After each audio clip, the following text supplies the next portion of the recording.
The throne room of Cyralis was a cathedral of starlight. High above, translucent crystal spires arched overhead like frozen lightning, humming softly in response to the movement of those below. 1,000 tiny lights flickered along the walls, forming constellations that shifted with every breath of air, casting moving patterns across the polished obsidian floor. The air smelled faintly of metal, orchids, and ozone, alien, delicate, and ancient. Riven Thorn stood near the back, his eyes wide with awe despite himself. This was not his world. Not his stars. Not his sky. He was a linguist, not a soldier, not a leader. Certainly not someone meant to be standing in the royal court of one of the galaxy's oldest empires. He adjusted the collar of his Earth envoy uniform and tried not to fidget. His translation device buzzed faintly in his ear, syncing with the many languages spoken around him. Everything here was advanced, elegant, and terrifying. The Cyralian summit had been planned for nearly a decade. It was a moment of hope, Earth's official introduction to the Council of Starborn Races. Cyralis, being the most influential of those civilizations, had offered to host. A gesture of trust. Of goodwill. And then, Queen Ilarion walked in. Even among the sparkling gowns and polished armor of the noble class, she seemed unreal. Her skin shimmered like moonlight over water, a subtle silver-blue hue that deepened as she passed beneath each beam of light. Her eyes, glowing softly violet, met the gaze of every delegate as she moved down the long chamber, and none dared look away. She radiated grace, not the performative kind Riven was used to among Earth's politicians, but the quiet gravity of someone who had carried the weight of stars. When she reached the central dais, she lifted her hands. "Let it be known," she said in her native Cyrillith tongue, which the translator quickly whispered into Riven's ear, "that we do not gather today for politics, nor conquest, nor ceremony. Today, we gather for peace." A hush fell across the room. The translator's voice echoed softly, repeating her words into dozens of languages. Earth's delegation, an assorted collection of diplomats, scientists, and cultural liaisons, stood respectfully behind the appointed ambassador, Madame Grey. She gave a polite bow, and the Cyralian nobles responded with subtle nods, their expressions unreadable. Riven couldn't take his eyes off the queen. He'd studied her language for nearly 6 years. It was an old tongue, melodic and layered with nuance. But nothing in his training prepared him for hearing it spoken like this, so effortless, so rich with presence. When Ilarion spoke, the room listened. And then, something changed. Her voice faltered. It was barely noticeable. A mist beat between words. A single syllable caught in her throat. She blinked, placing a hand to the side of her throne. The musicians stopped playing. Riven tensed. She tried again to speak, but her words came out in a breathy whisper. Her gaze fluttered to the ceiling, then to the crowd. Her expression shifted, confusion first, then fear. "Your Majesty," whispered one of her attendants, stepping closer. The queen's fingers trembled against the throne's armrest. Then she sagged forward, her body limp. In an instant, the room exploded. A Cyralian guard lunged forward to catch her before she collapsed completely. Delegates gasped. The musicians dropped their instruments. Blue-robed medics sprinted in from the sides of the chamber, scanning her body with glowing crystals and whispering commands in sharp, hurried tones. Riven barely realized he'd taken a step forward. "What's happening?" someone from Earth's group asked. "Is this part of the ceremony?" "No," Riven said, more to himself than to anyone else. "She's collapsing." The guards snapped to attention, forming a perimeter around the queen. Cyralian defense drones activated from the ceiling, hovering with soft mechanical clicks, scanning the crowd for threats. Ambassador Grey raised both hands in a gesture of calm. "This is a medical event," she said clearly. "We offer our assistance." But the Cyralians weren't listening. From the corner of his eye, Riven saw several nobles turn to look directly at the Earth delegation. The implication was immediate and heavy. Suspicion. A betrayal during the summit would be the gravest of offenses. Riven stepped back instinctively, trying to look as harmless as possible. He watched as one of the medics shook their head, holding up a device that projected a translucent image of the Queen's vital signs. Her heart rate was erratic. Oxygen levels plummeting. No sign of trauma or external toxins. Still, she wasn't responding. Another guard reached for a communicator. "Code Twilight," she said. "Lock down the palace. No one enters or leaves." More gasps. Panic rippled through the chamber. A diplomat from the Carthari alliance reached for his own comm device and was immediately disarmed by a Ceralian soldier. The scent hit Riven then. It wasn't strong. Subtle. Sweet, but artificial. Almost like lavender mixed with dark chocolate and metal. It drifted faintly through the air. He sniffed again. "Do you smell that?" he asked quietly to the man beside him, Ellis, one of the Earth security advisors. "Smell what?" "That, sweet scent." "Chemical. Like sugar and ink." Ellis frowned. "No. Are you sure it's not perfume?" "No," Riven said. "It wasn't here before." His training as a linguist had taught him to observe subtle cues, inflection, posture, repetition. Now those skills turned toward something else. Something deeper. The Queen hadn't just fainted. There was no physical wound. No smoke. No impact. Which meant something internal. Riven's mind raced. He knew a little about Ceralian biology, but not much. Still, it was clear their technology was advanced. If their medics couldn't explain what was happening, the cause had to be something completely foreign to them. Foreign. Like Earth. His eyes widened. He turned to look at the ceremonial table, the one where Earth's delegation had placed their gifts earlier. Everything had been cleared away after the presentation, but Riven remembered what had been in their gift box, handcrafted chocolates from New Geneva. Meant as a symbolic peace offering. An Earth delicacy. And he remembered, Queen Ilarion had smiled when she opened them. She'd even taken a piece. Her attendants had looked uncertain but said nothing. "Ambassador Grey," Riven said urgently, stepping to her side. "We may have a problem." Grey turned to him, visibly tense. "What kind of problem?" "I think something in our gift might have triggered this. Specifically, the chocolate." Grey stared at him. "It's chocolate, Thorn." "I know, but, it's harmless to humans, yes. But chocolate contains theobromine. It's safe for us, but toxic to many Earth animals. Dogs, cats, some primates. If Ceralian physiology is vulnerable to similar compounds, it could explain what we're seeing." "You're speculating."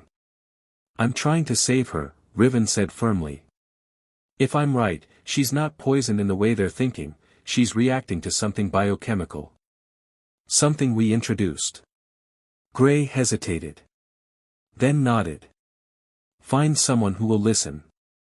But don't do anything that gets us accused of assassination." "Understood." Crystal clear. Riven moved quickly through the side corridor. The guards didn't stop him, his credentials marked him as non-combat personnel, and with the chaos erupting, no one was paying close attention to a single translator. He paused near the diagnostic chamber where the Queen's medical team worked. Then a voice stopped him. "You're human." Riven turned. A Ceralian woman stood at the archway, clad in polished armor marked with royal sigils. Her dark hair was braided down her back, and her eyes were a piercing steel gray. "Yes," Riven said. "I'm Riven Thorn. Linguist. Earth delegation. You're not supposed to be here." "I know," he said quickly. "But I have information that might help. Please. The Queen's life may depend on it." The guard hesitated. "You're not a doctor." "No. But I know what she ate." That gave her pause. Speak. He explained quickly, about the chocolate, about theobromine, and about the scent he'd noticed. Her expression shifted. I smelled it too, she said quietly. I thought it was something ceremonial. It wasn't. We didn't include anything scented in our gifts. The guard studied him a moment longer, then stepped aside. I am Aelin. You have 3 minutes. Speak to no one else. They entered the chamber together. Inside, the queen lay surrounded by floating medical crystals and softly glowing biostructures. Her skin had faded to a pallid gray-blue, her lips barely moving. Aelin approached the lead medic. Torian. This human claims he may have a cause. Torian blinked. This is not the time. It may be the only time, Riven interrupted. Reluctantly, the medic turned. Riven outlined his theory again, this time more concisely. We found no toxins, Torian said. No foreign bacteria. You wouldn't. This isn't a pathogen. It's a compound she ingested, harmless to us, but maybe not to her. Torian hesitated. Then handed him a datapad. You have 2 minutes. Show me where to look. Riven's fingers moved quickly, accessing the food logs, locating the nutrient breakdown from the gifts. There. The chemical signature. Theobromine. It's here.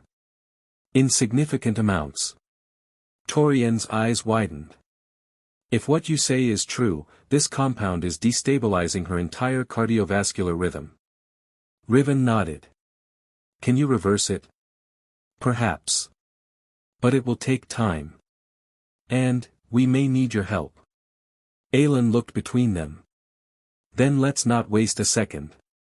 Riven stepped back, watching the medic surge into motion. He hadn't saved her yet. But for the first time since the queen fell, he saw something in their eyes he hadn't before. Hope. The diagnostic chamber was silent, save for the soft hum of Ceralian Meditech scanning Queen Ilarian's still body. Her chest rose and fell shallowly beneath the thin iridescent film that protected her vital organs. Her skin, normally a luminous shade of moonlit silver, had dulled to a pale, ghostly tone.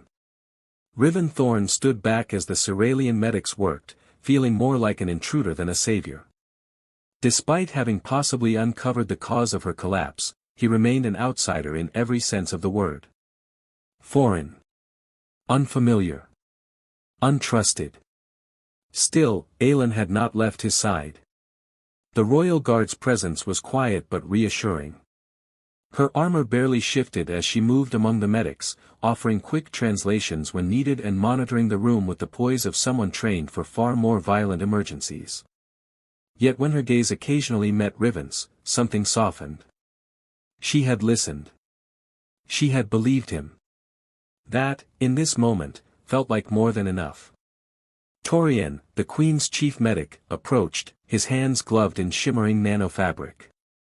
He looked tired, his movements slow, brow creased in frustration. You were right, he said without ceremony. The compound from the Earth chocolate is the culprit. It binds to certain neural receptors in our cardiovascular system, something we've never encountered. Riven let out a breath he hadn't realized he was holding. Can you reverse it?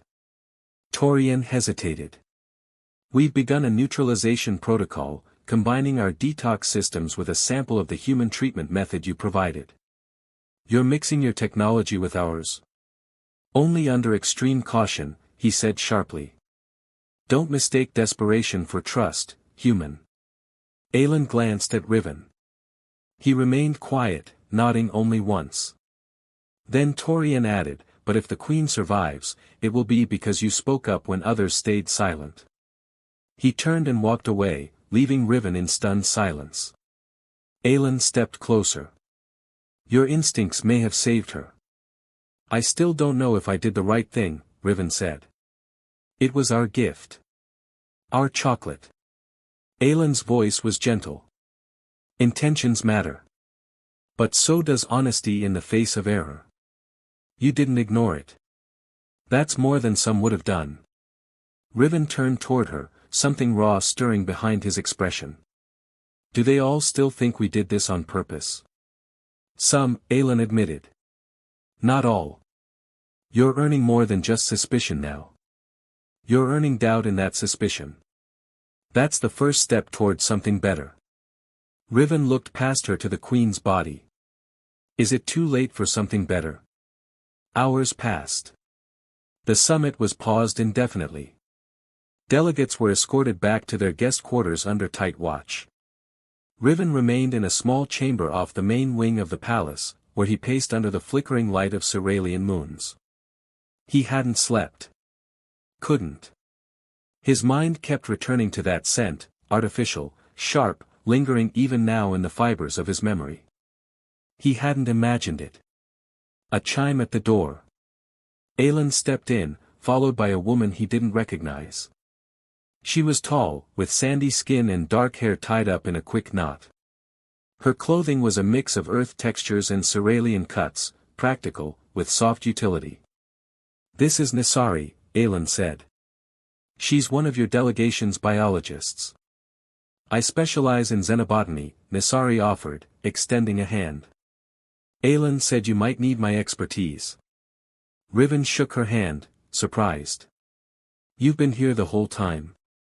Assigned to the Food Safety Division, she replied. But mostly ignored until now. I think someone may have tampered with the gift, Riven said. The wrapper the Queen opened wasn't from the official box. It was close in design, but different. I saw the Earth branding when we presented it. The one she unwrapped had glitter. Iridescent streaks. Almost ornamental. Nisari raised a brow. Glitter. That's not from our samples. We packaged those under sterile conditions. Then someone swapped the chocolates. Aelin's arms crossed, her jaw tight. Someone with access to the royal gifts. Riven's stomach churned. Someone on the inside. Nisari stepped forward. We need a chemical analysis of the wrapper. If there's a synthetic compound on it, we might be able to trace the origin. Maybe even a planet of manufacture. And then what? Riven asked. Even if we trace it, who listens to us? We're the suspects. I'll listen, Aelin said. And I still have access to the palace archives. You'll need evidence before anyone else will believe you. But I can get you in. Nisari nodded. Then we work fast. That night, under low-light mode in one of the archive rooms, Riven and Nisari ran the chemical compound through a Cerealian analyzer. The readings displayed on a circular floating panel, projecting across their faces. It's not just theobromine, Nisari murmured. There's something else in this batch. A binding agent, laced with synthetic hormones. Engineered? Yes. Deliberately crafted to look like a luxury additive. Flavor enhancer, perhaps. But it's not from Earth. I don't recognize this structure at all. Aelin entered the room a moment later, quietly closing the door behind her. The Queen has stabilized, she said, and for the first time, her voice carried something close to relief. The treatment is holding. Riven smiled faintly. Thank the stars. But the Council grows restless. Someone has already started whispering that Earth's gifts were dangerous. The suspicion is growing faster than facts. Riven turned the screen toward her.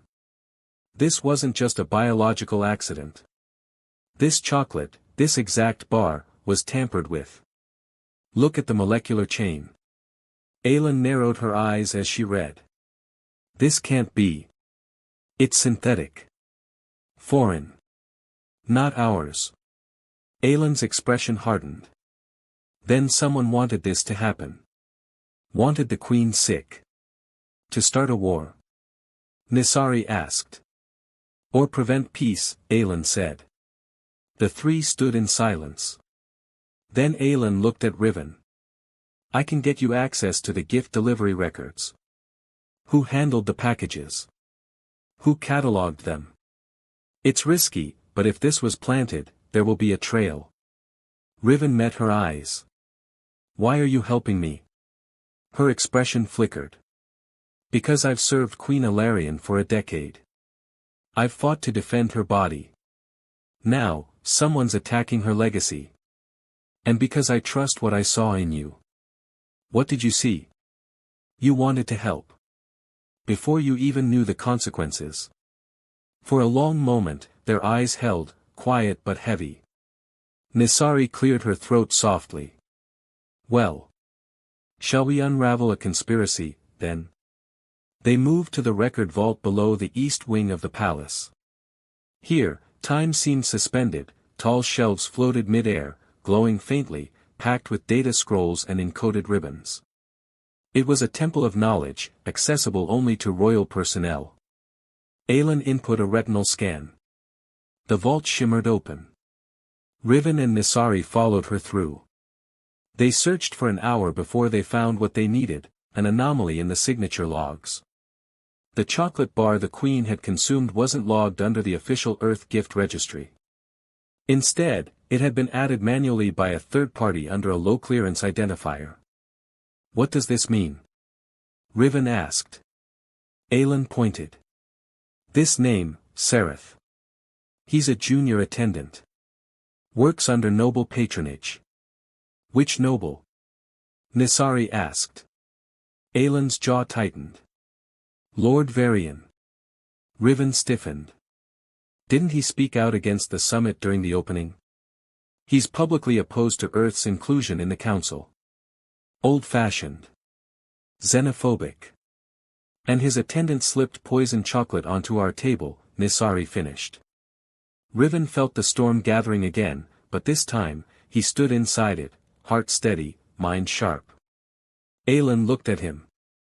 If we expose this, you'll be cleared. I don't care about being cleared, Riven said. I care about finishing what the Queen started. Peace. Aelin's lips curved slightly, the smallest echo of a smile. Then we'll do it together. For a moment, the war, the suspicion, the politics, they all seemed distant. In the dim light of the vault, among shelves of forgotten truth, Riven saw something in Aelin's eyes. Not just trust. Connection. And maybe, just maybe, something more.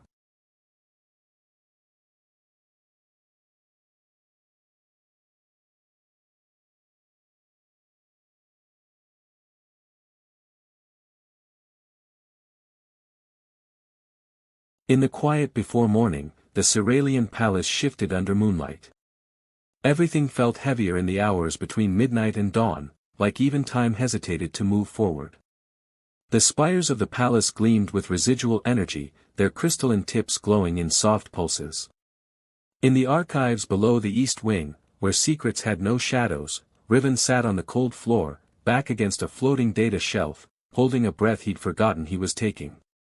Across from him, Aelin crouched, scanning a record ribbon. She was still in her formal armor, but her helmet was off, and a loose strand of silver hair hung by her cheek. Her skin shimmered faintly in the darkness, but her eyes, gray and unreadable, remained steady. She trusted him, Aelin murmured. Varian. The Queen called him an old friend. He served as a diplomatic envoy for 40 years before withdrawing. And now, this? Riven swallowed. The poison wasn't just symbolic. It was surgical. Clean. It's like whoever planned this knew she would be alone when she opened the gift. Aelin looked up. She wasn't. What? The summit gift presentation. I was there.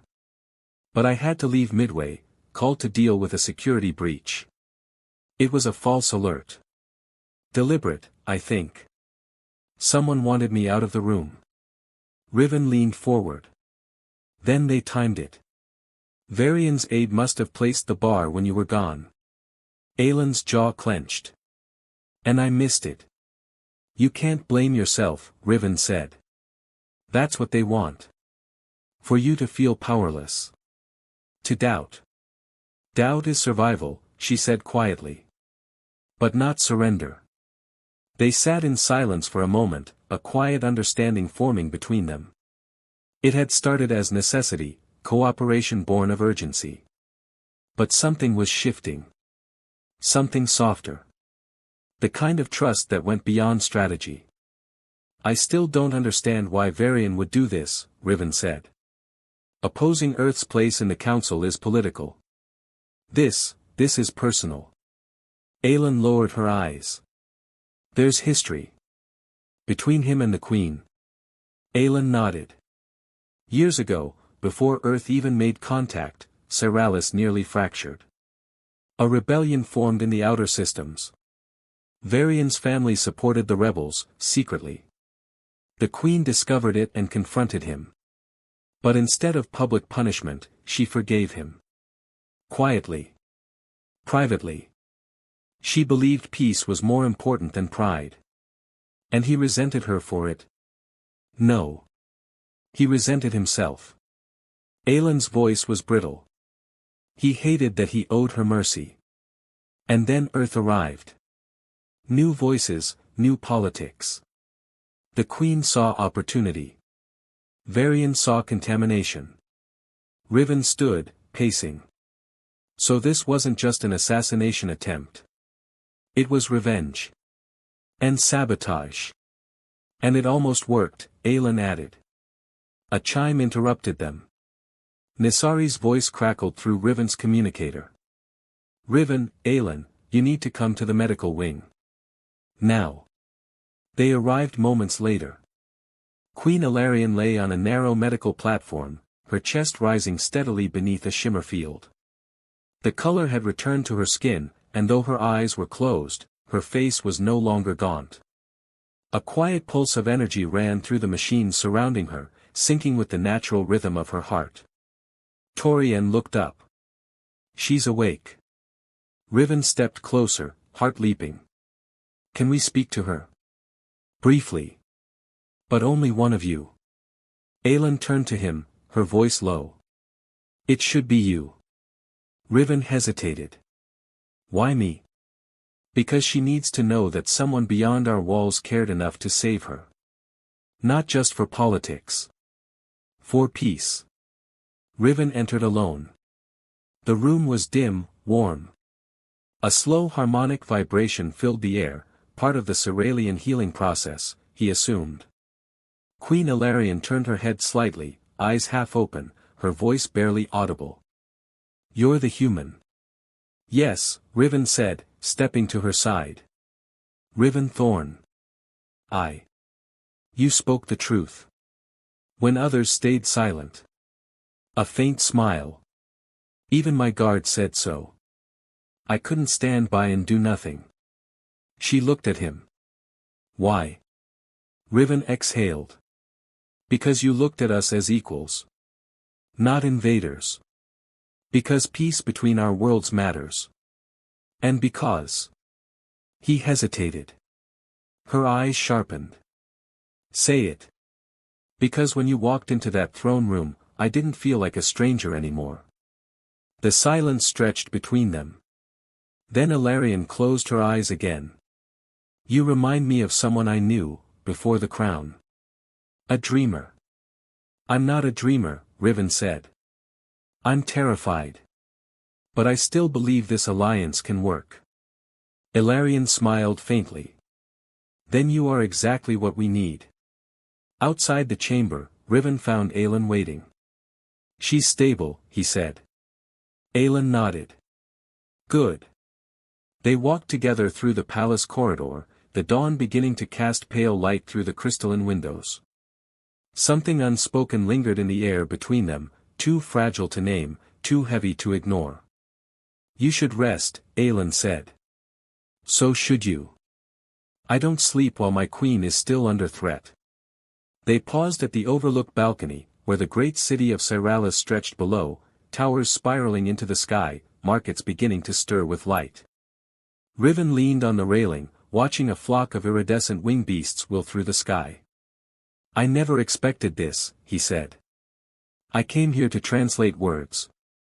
Instead I'm caught in a political storm and, well. And? He looked at her. And meeting you makes it harder to imagine walking away when this ends. Aylin's expression didn't change at first. Then she stepped closer, just enough that their shoulders nearly touched. I was taught never to trust easily, she said softly. But you've risked more than most allies ever have. And you haven't walked away. I couldn't. Their eyes met. Then a voice interrupted the moment.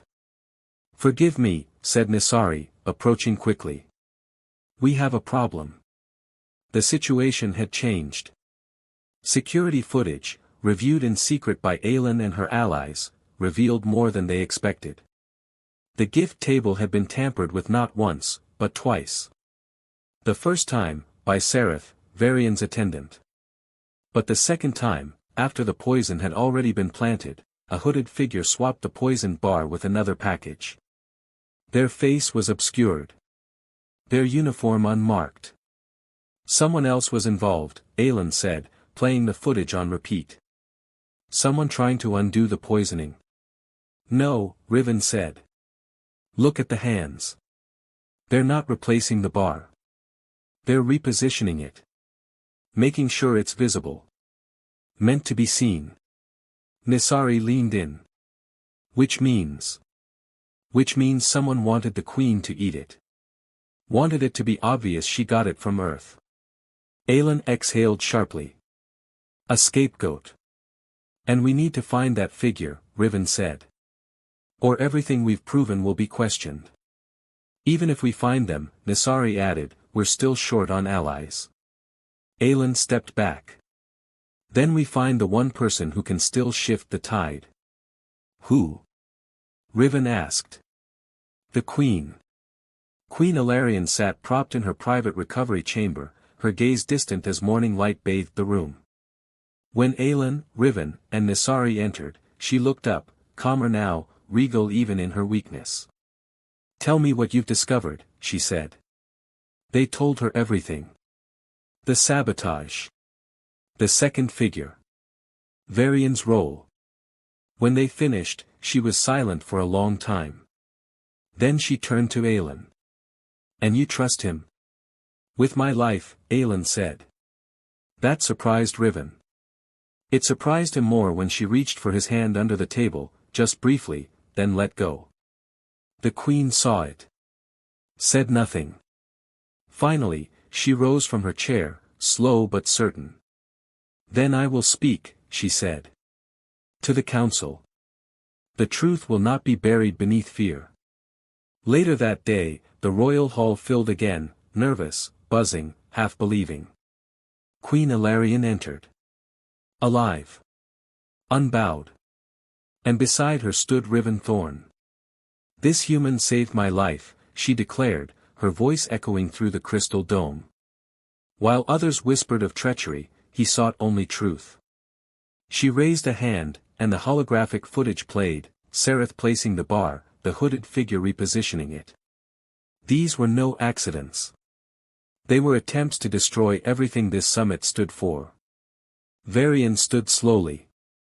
This is madness. Ilarion's gaze silenced him. I gave you mercy once, Varian. I will not give it again. Gasps filled the hall. Guards moved toward the noble. Ilarion continued, let it be known, Seralis stands for peace.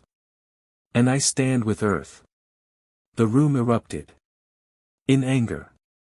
In hope. But amid the storm, Aylin reached for Riven's hand again. This time, she didn't let go.